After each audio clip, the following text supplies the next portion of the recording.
Welcome to Under the Lens. Come and enjoy an extraordinary, raw, and unfiltered podcast that delivers debate, discussions, and interviews about film, pop culture, and everything in between. Here is your host, film critic and journalist, Byron Lafayette.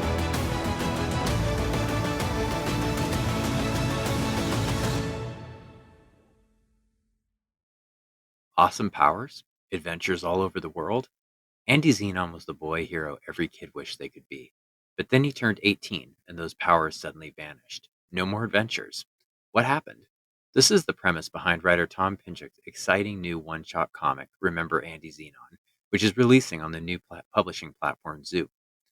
Tom has written about the adventures of world-famous kid heroes like Cartoon Network's Ben 10 and Mattel's Max Steel, while also crafting mature audience comics for Heavy Metal magazine, among others. Tom has also written for television, comics, and everything in between. I was very fortunate to sit down with Tom and discuss his newest project. In this sprawling interview, we talk about what influenced him to write Remember Andy Xenon, his work on Ben 10, and why deconstructing our heroes is such an interesting idea. I hope you enjoy our discussion as much as I did. So kind of the first question I'd like to tackle a little bit here was, one thing that I kind of drew me so much to your comic was kind of its originality, that, we've seen stories before of like heroes losing their powers and stuff like that, but we've never really seen a story of like a kid, a young adult, that his entire identity is basically in celebrity, being the superhero, this like, God among men type thing. And then just all of a sudden he's a normal dude. And, and I loved that aspect of just like, of exploring that. And so it's like, like, how did you come up with that idea? Like what influenced you? Well, the real initial just genesis of the idea was I'd been writing on Ben 10 for 3 seasons, and I'd also worked on Max Steel and, reboots of these beloved characters. And it's something that they were really awesome characters. Mm-hmm. Characters that I'd grown up on were, and I ran into a lot of young adult fans who were 10 when Ben 10 started 15 odd years ago. And they really loved the idea that the character was aging along with them. And when they were 17, Ben was around 17 and so on. And there was a necessary moment that the both, all these parties have to kind of get to where like, this is a kid show. We're trying to appeal to a specific demographic of kids. So we have to hit the reboot switch and de-age them. And I would run into fans that were a little more vocal about not being happy about that. Mm-hmm. It was also funny. Sometimes I'd run into people who were working in the business and they'd say they would go on about all these fans are so negative and they act so entitled. And I mentioned I worked on this reboot. And they say, all right, your episode's great, but let me tell you about this reboot. And it was just something I couldn't shake because I'd been in that position as a fan myself before, like a Ninja Turtles reboot or a Power Rangers reboot. And, you have something that, the characters you have an attachment to, and then you feel like you've been aged out. And I wondered, well, what would that be like for the character himself, that type of character? And it kept spiraling in my mind. And I thought it was a really rich metaphor for growing up, for the ups and downs of your life. I think I've run it by a lot of different people and they respond to it from different angles about whether it's like, child actors or someone who maybe like felt they peaked as an athlete in high school. And then you kind of have to grow up and not feel at certain ways, like not feel as special as you used to. And I thought that was a really rich metaphor. I think this is Andy's plight, even though it's a fantasy story, is going to feel very down to earth and relatable. Mm-hmm. No, I definitely agree. There was a line that I really liked that I read that it said, basically that even superheroes can question, their relevance in the world. And I really liked that, because I think that probably, everybody at some point in their life, has questioned, how important am I and what I doing matters, whatever, I think everybody goes through that. And do you think that, that people pondering stuff like that and then seeing it in media is like helpful in people reaching their potential, basically of kind of, of reaching a point where they're questioning, their existence almost, and then using that maybe to find it? I try not to get a little carried away with that sometimes, because I think like I always like preface my work by saying I don't write role models, because I think that, starting with flawed characters is always the most interesting to me. With that said, in this case, it felt better to have more of an optimistic message and with the basic premise of the idea. A lot of what we shared in the previews of the book is really only like the first third, and even after Andy loses his powers and adjusts to being a normal guy, that's really only, as I've been saying, the end is only the beginning, and there are a lot of twists and turns that are ahead for him. And if I did have a message for the book, it's that I think more people shouldn't count themselves out too early, and I hope that they find that inspiring with Andy's journey. Or you may watch it and find, figure he's an idiot the whole time, and he's got what he's deserved. I mean, I don't. I try not to get too prescriptive with that stuff, just because I think, especially when it comes to superheroes, sometimes there's a degree of metaphor and fantasy to it that I think starts to lose a lot of its magic and gets a little kind of confusing the more you try to equate it too directly to the real world, because obviously you don't want vigilantes going out there and taking the law into their hands. So there's always a degree of fantasy with it that I think it's important to maintain. But I also hope that when people read it, they'll find that the journey that Andy goes on is going to be something that they can relate to, and also the fact that they might find it inspiring or uplifting or encouraging to see that he goes through some lows in his life and finds some new opportunities, even when he thinks he's reached rock bottom. Man, that's cool. And that actually ties into my next question a little bit, that when I was looking at it and stuff, that it struck me about how, like, nowadays, with storytelling, and it's not even a new phenomenon because we've seen it all the way back with the Arthurian tales too, about kind of like the deconstruction of heroes, and like you said, looking at exploring flaws within mythic characters, whether good or bad, the good or bad heroes. And, do you think that, what do you think it is that draws people to deconstruction, because we've seen that with Logan, we've seen it with The Last Jedi, we've seen it with a lot of things.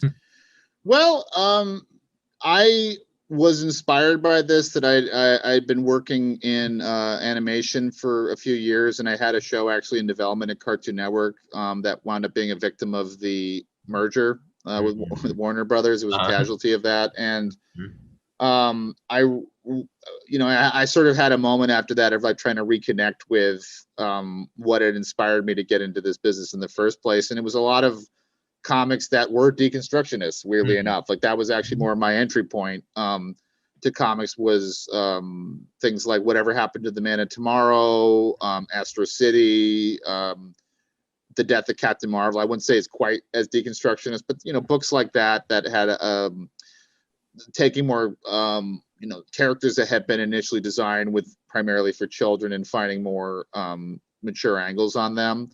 And I think it's interesting too, because in a previous life I ran an anime magazine, and what I started to find I reviewed probably like 1,000 episodes, and what I found from doing that was, it seems like almost every adventure fiction genre or field or what have you almost has like stages of development itself. Like I think about something like the 8 stages of man, right, in psychology, but it's like, there's an earnest stage, then there's a little more mature stage, then there's a bit of the deconstructionist stage, then there's the reconstructionist phase. So what was interesting to me was there was a lot of like really good shows in anime, like Evangelion, which was kind of a deconstruction of mecha shows. Like, there were certainly much more earnest mecha shows prior to that. There was a show called Madoka Magica that I thought was great, that was a deconstruction of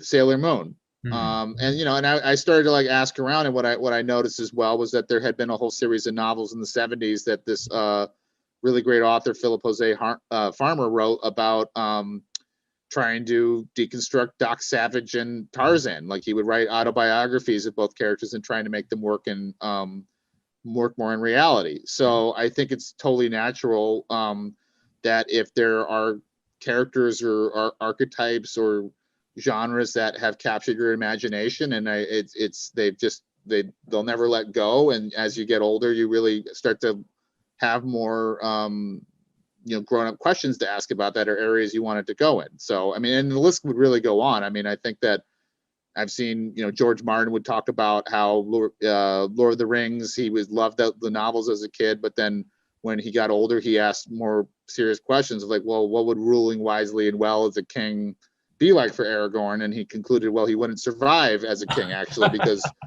and that was kind of the impetus for, the Song of Ice and Fire, Game of Thrones. I never knew that. That's fascinating. Yeah, he's not really that secretive about it in interviews. Like if you look it up, and there's actually like a lot of like one-to-one parallels in that series to certain characters, like the White Walkers. They're kind of a more dehumanized orcs, because the wildlings are a more humanized orcs, because it's sort of like a question if you're watching, or if you're watching or reading Lord of the Rings, it's like, well, what happens to all the orcs after Sauron's defeated? It's a lot of that. And I thought what was interesting to me about the shows that I'd worked on, or the brands that I've been working on, is that it was a new generation of heroes that are part of a lineage of superheroes, but also are unique unto themselves. They don't necessarily wear capes and tights to look like circus strongmen. They might wear a really signature t-shirt and cargo pants, or a more practical suit that looks more like a frogman's outfit. It's like when you see a lot of these superhero films that get made and they're based off of comics that the characters were wearing skin tight tights. They were wearing spandex before, but then they make the movie and they really emphasize the texture, and they try to have more rugged fabrics and have some more practicality to it, right? And so that was something that I think there was very much, I was very intrigued with, well, what would be writing a story that might appeal to a young adult fan or an older fan of this type of character, because, time marches on faster than you can keep up with. And that's an audience that has maybe is looking for more grown up concerns in the same way that I might have on, say, like Captain Marvel or Superman. No, that's fascinating, man. With your, creating, like, you were saying, like creating a world and like all these characters and everything, this book has, quite an impressive, guest artist, roster, and Nico is awesome and everything. How does it feel, kind of seeing your creations kind of come to life when you see their drawings? Oh, very surreal. It was definitely, it's a part of the process that I'll never get over, because it's so crazy to have just the figment of your imagination start to become realer in steps, whether it's Nico's his interpretation of it in the book, and then you get the guest artists involved and they do their takes on it, and then the next step is then getting it out in the world and seeing how readers respond to it who weren't involved in the production. I really wanted to, I had a guest list, or I had a wish list of guest artists that I wanted to just work with on anything, and it was the right project to bring them involved with. Excuse me. I think I can mention that I was basically my own editor on this. So I definitely learned a lot more of the practicalities of being an editor and trying to get people on the same, literally on the same page, because we have 10 artists, actually 12 guest artists when you factor in the variant covers that are all working from different countries, and we're trying to get them on model with characters that aren't even been really set as a model yet. So it was a lot of like communication and trying to say, no, this is this is how Andy's sleeve is supposed to look, or and it was very crucial to I was very lucky to work with some colorists on this, like Ava De La Cruz, who was really crucial to making that consistent, because even though we had a range of guest artists in that feature, she kept a level of consistency. It was a very specific balance that we were going for, where we wanted to have different interpretations of the character, but still make it identifiably Andy and fit the feel of the book. Ah, makes a lot of sense, man. Now this book is was described as like a comic one shot. Yes. So I was wondering if you could describe what that is for maybe some of our viewers who haven't heard that term before. Well, yeah, it's I wow, my tongue's tied now about it. I guess that's there's certain terms in comics that I think I get like so used to, and you don't realize after a while that it's a little it's not as like common parlance outside of like comic circles. So yeah, it just means self-contained. I've kind of flirted with calling it a graphic novella because it's 48 pages, so it's about the length, a little longer than say 2 issues. Although we have like that companion piece that's in it that I'd say is a pretty sizable amount of content as well. And what I wanted to do with this was going back to those books that inspired me. What I liked about them was that they were self-contained. They weren't extended prologues. So I think that's a pitfall that people run into a lot of times, where you do have a big world you want to build and characters that you want to be compelling, but instead of doing your due diligence by telling a complete story with an arc and a beginning, middle, and end, you do an extended prologue. And it's just, you get carried away with saving the good stuff for later, setting up payoffs that maybe never come because you don't get to do those successive volumes.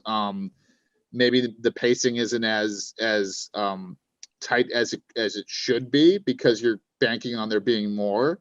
So with this, it's a self-contained story. My hope is that we've really made it deep enough that when people do rereads, they'll find more and more intrigue with each successive revisit. And as what I've said to everybody is that if we wanted to do sequels or follow-ups, it's very, very easy to do, but I didn't want to bank on that. So there was very much going into this is that this is our one shot. Yeah, I like that. Okay, that's very cool. That's good to know. Okay, now with the it's going to be published through ZOOP, which is obviously a very exciting, cool new publisher, I guess you could say. I chatted with the guys from Slow City Blues about it, and it was pretty cool. So, like, how did your book come to be with them? Kind of convoluted circumstances. It was just I think the first point was that the project I was on, we've been planning it for like successive seasons, and I've been developing it for almost 3 years, and that got done, and I just really wanted to get back to basics as a storyteller, telling a story to an audience, and not having a lot of boards in between of executives that had to sign off on something before you have this really great idea you want to share with people. So I really just wanted to simply tell a story and get it to an audience and in the format that I wanted it in. And the thing about one shots, because I've had plenty of experience with comics as well, is they don't really fit into like independent publishers publishing brackets, really. Like, they want you to make it a mini series that'll eventually be collected as an oversized graphic novel, and that was just not the story I wanted to do.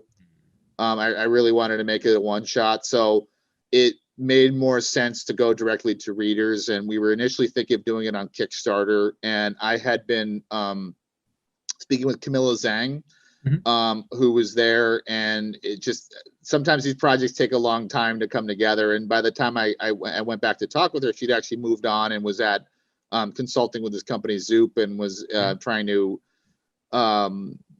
there had been a real just a surge, I guess, of comics on Kickstarter, but they felt that Kickstarter wasn't really tuned. A lot of these things, like, they kind of it takes too long for them to adjust to a market. So there were certain, what they call pain points, I guess, was the term that they used a lot, was just, it didn't allow for people to buy multiple copies of the book. It also didn't factor in campaign management and fulfillment on the end of the creators, which is incredibly time consuming when you want to be focused on making a book. So this was all pitched to me when I was talking with Eric and Jordan at the company, and they were what really convinced me to work with them was that they understood the book. Because it's a little bit. I think there's definitely some familiar touch points with it, but it's also that touchstones. But it's also something that it's by design was supposed to be something novel and a little out of left field, and they totally understood what I was going for and what the comparisons were and what we were trying to do. So it just made sense, and right place, right time. I think. I've definitely found from everybody I've talked to, and I did a lot of research about crowdfunding campaigns. It's just that the management and the fulfillment is a completely different job, and it will take over your life. So and it's something that it made a lot more sense that they'd run some really successful Kickstarter campaigns and have been applying their knowledge of it to this, and it allows me more time to do what I'm good at, which is hopefully making good comics, and allows them to do what they're good at, which is managing a campaign and getting the books to people when it comes time for fulfillment. Yeah, that's awesome, man. Well, what would you say to, any advice or any statements for people who, writers who are trying to break into the comic world? Do you have any advice that you would give them? Ooh, geez. It's I'm trying to think of it's funny because I'm trying to find like something that's good but not like too. It's like there's a lot of rote advice too that I think it's given out, like write what you know. What I would probably say in regard to this is maybe give yourself permission to do the type of stories you want to do. Mm-hmm. Because I run into a lot of creators that I think are somehow embarrassed about their inspirations. Mm-hmm. And it seems like a weird psychology, but it's something I've run into a lot of times. Or you really, I always tell people ask people what's your golden ticket project? Mm-hmm. Meaning that, if you got your wish and you got to do the type of story you want to do, what would it be? And I think a lot of times that, and I've been guilty of this myself and with some past projects, is that you really just overthink things. Mm-hmm. And it's like, I want to show my range, or I feel too cool to kind of get to the things that I really want to do. And I think the more honest you are about what you like, mm-hmm. is going to be better for the product by the end. Because it's, I think the real barometer of any of this is that if it's a story that you like, or the qualities of it that you like, mm-hmm. there's a good chance there's going to be other people out there who respond to it, rather than second guessing yourself trying to appeal to someone who's a hypothetical reader. Mm-hmm. Oh, that makes a lot of sense. Mm-hmm. So that's, I guess I have a whole lot of other advice. I mean, one of the rewards is like a writing class, because I've taught for UCLA Extension, and I've also taught for the Scriptwriter Network. So there's definitely plenty of tips, but I think specific to comics, that's something that I would maybe it's something I've run into a fair amount in comics. I guess I would say that seems like a blockage for some people. It's just that you really want to think hard about what stories you like and what inspired you and why you got interested in comics in the first place, and which ones you'd like to tell, and give yourself permission to do it. That's great advice. And well, where can our readers find a copy of your book, and where can they find you online? So it's an interesting domain. It's ZOOP. It's zoop.gg. So ZOOP.gg. And I'm on Twitter. It's at Tom Pinchuk. Although I recently started a newsletter, which is really my preferred way of conducting myself online. Lately, I don't know. I think that what I like about a newsletter is it allows me for more kind of thoughtful statements. It's really more. It's not like bite-sized little sound bites. It's really more. I get to talk about inspirations that I've had for stories, or what I'm things that are going on in my writing career. I also talk about books that I like in greater depth, and I'll get also into more writing advice as well. And what's been neat is I have had some fans that have submitted questions that I then will answer in my letter column there. Cool. Uh-huh. So it was just I take stock of a lot of times about time management as a writer, which is always like the biggest enemy. And I suppose I could have done I could have given a bit of advice about that. But I just found the newsletter just worked better for me. Like I have a good session, and then I work it on the newsletter, and it's like I'll still be, I am still on Twitter, but I really just use that more as just like if I've posting links of what I'm working on, or things that I have coming out. So I do have a presence on there, but I think that the more meaningful presence is in the newsletter, which is the Chuck Chronicles. So it's just my name. It's just CHUK Chronicles. If you look that up, you should be able to find it. So awesome. Okay. That's where I am. Okay, yeah, we'll put a link in that in the article with the video. Fantastic, man. Well, I appreciate your time very much. I appreciate you sharing your inside information and your passion with this book. So I'm very happy we were able to talk with you, and I'm glad that we can do our small part in advertising it. Well, I thanks for having me. I mean, like I said, it always means a lot to me that if seeing people respond to it and understand what we've been going after, and it's that's the biggest thrill as a writer. Mm-hmm. So that's really that's what you're always reaching for. So it's my pleasure to be here and talk with you about the book. I'm very happy, and hopefully, maybe again we'll talk again, about the book or even other subjects of your career. So, Yeah. I've got more stuff coming out. I got that newsletter. That's going to be the place I'll be talking about them. But the hope is, like I said, if we don't necessarily do a follow up to Andy Xenon, I have more comics in the works with Nikos and with other creators that I'm going to be putting out in one way or another coming up. So keep a lookout for that. Oh, awesome. We will, man. Well, thanks again. I appreciate it. Likewise. All right. Well, you have a great rest of your weekend. You too. Take care.